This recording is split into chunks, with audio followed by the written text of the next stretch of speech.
Mortality is a hard thing to live with, no pun intended. The thought that at some point everyone's little bubble will burst is not something we like to talk or even think about on a regular basis, but it's one of the most prevalent themes in video games, where it's often trivialised to an extent. I mean, if you could only play a game once, die and then never ever play it again, they wouldn't be half as much fun, would they? Like a multitude of titles before it, the latest video game to not only feature death and respawns, but to actively weave that theme into its very fabric is Returnal, the new third-person roguelike from Housemarque. Most famous for frantic top-down shooters like Dead Nation and Alien Nation, or the inimitable blaster Resogun, Housemarque isn't an outfit often associated with third-person action, but they will be after Returnal. Of that I have no doubt.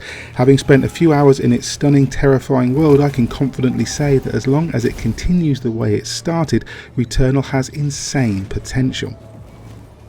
Returnal follows Celine Vassos, a scout working for Astra, whose mission it is to investigate and survey distant worlds. In the intro, she loses control of her ship, the Helios, and crashes on Atropos, a dark, apparently dead world littered with the remnant of an ancient civilization.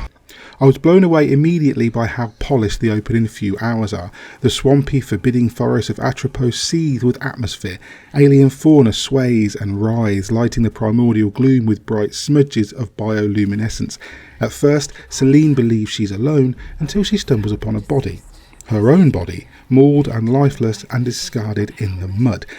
What follows is a deepening nightmare as you navigate the sepulchral undergrowth and crumbling ruins of this bizarre world, facing death over and over in a constant loop that sees you crash, survive, explore and die, each time growing just a little bit stronger and a little bit wiser.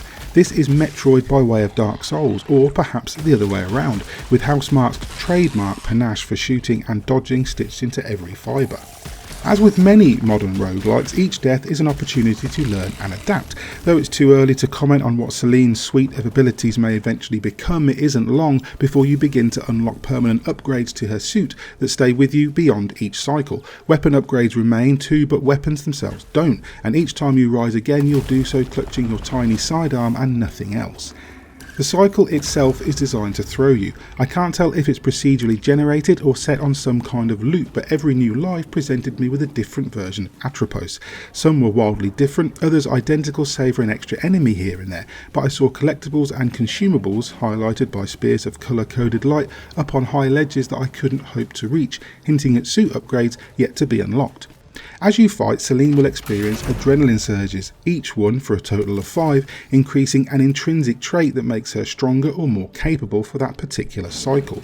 From a nifty reload mechanic to greater weapon proficiency, these surges are tactile, measurable indications that you're getting better and tougher during the course of each cycle, although they do reset if you take damage. And as your abilities and confidence grow, so too will your range, aided by teleportation devices scattered around the ruins that can either target specific destinations or send you to the nearest linked device to aid in backtracking and exploration.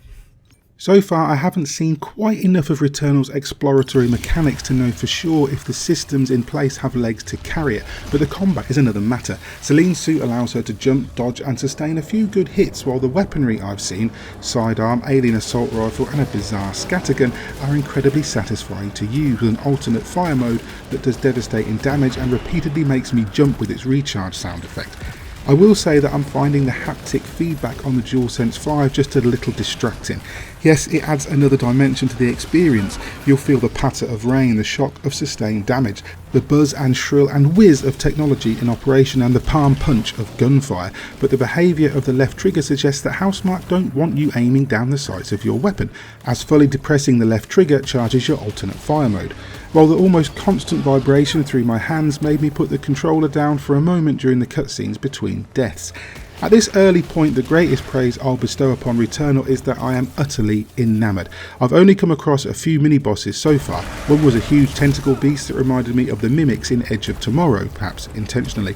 It destroyed me in seconds and made me realise that I need to get much tougher before going back to face it again. But I was hooked in the first 20 minutes, and the moment I turned off the PS5, I wanted to go back. At the moment, the biggest downfall is that coming out of the game resets your cycle. If you want to stop midway, you have to use the PS5's rest function, which for many people, myself included, still causes issues with the PS5's database. Still, that aside, Returnal is shaping up to be an excellent addition to the PS5's fledgling library of exclusives. It's dark and stormy and immensely challenging, but so far it's also satisfying, intriguing and incredibly promising. Hey there, hope you enjoyed that preview of Returnal from Housemarque and Sony. It's a PlayStation 5 exclusive.